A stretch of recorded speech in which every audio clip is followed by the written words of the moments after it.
sugeng midhangetaken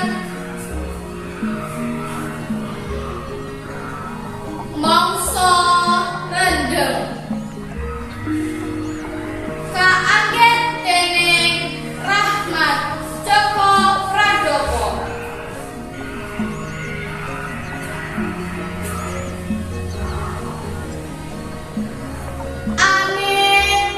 Kempes ambegane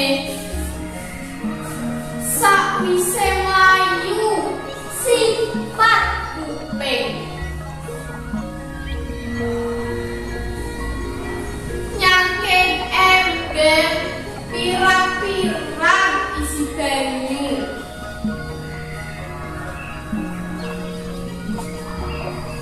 diangsu saka segara liwat langit.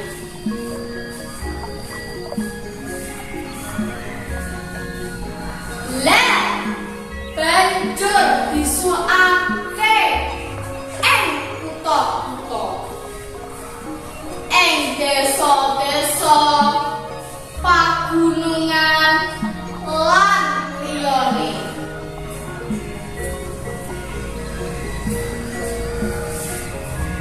Mula banjur dadi banjir. Banjir gede tanduran pirang-pirang hektar kalalap larut kentar.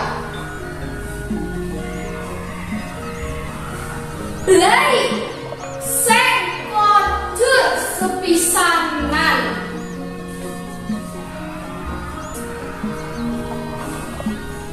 para pak tani karo kanca-kanca kang omahe ing pinggir kali. Wow, tanggule bedah pari kang meh panen blasan ora kalah aduh simbah kualine ongkang-ongkang kandiling glempang para tukang becak ora oleh penumpang. Yo wes nasibe para kanca banjur kepriye polahmu sengsara kok ora kira-kira beda karo wong gedongan malah padha pesta. Nanging mengko yen wis jeleh rak padha leren dhewe. Nanging apa yang jeleh nek wis kebacut kepenak gone.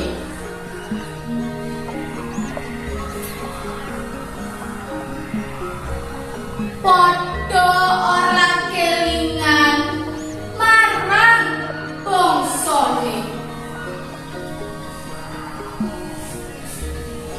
kang lagi nandang kasangsaran.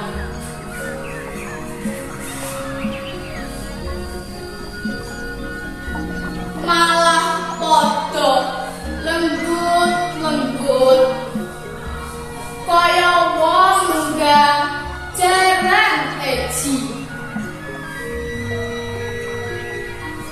Mubramuku guyen-guyu sapa sira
bisane mong kari sangga uang.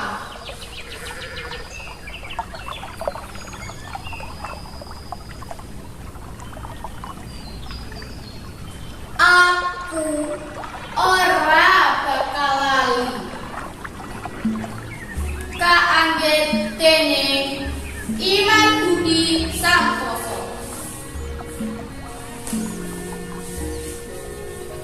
Aku ora bakal lali karo wit manggis pelembapang sembuhan suler kuwi.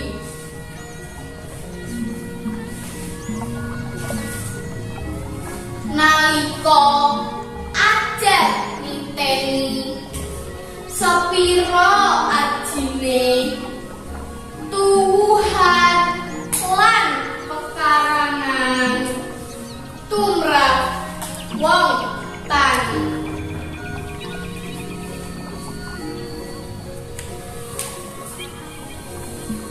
Aku ora bakal lali karo gerite pring ori kedung lesung kedung semanggi sing ngajari nglangi mancing tetepungan karo yuyu uceng untuk banyu nganti ora pleset tidak lumut sadurung waktu.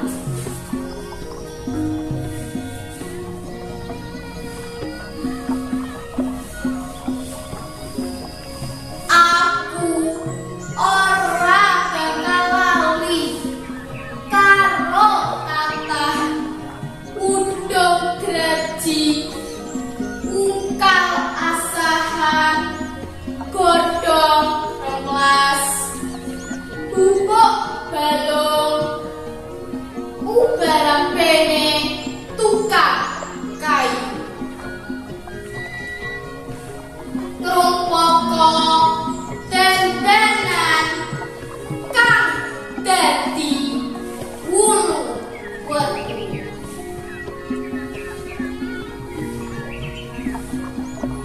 Seprono seprene aku ora bakal lali karo pendopo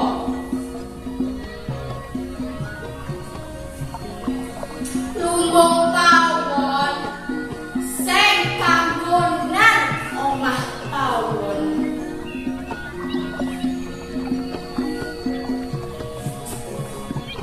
Suarane tekek tengah wengi kinjeng tangis kerenjak lan cecak sing rumat babat kang durung tinulis.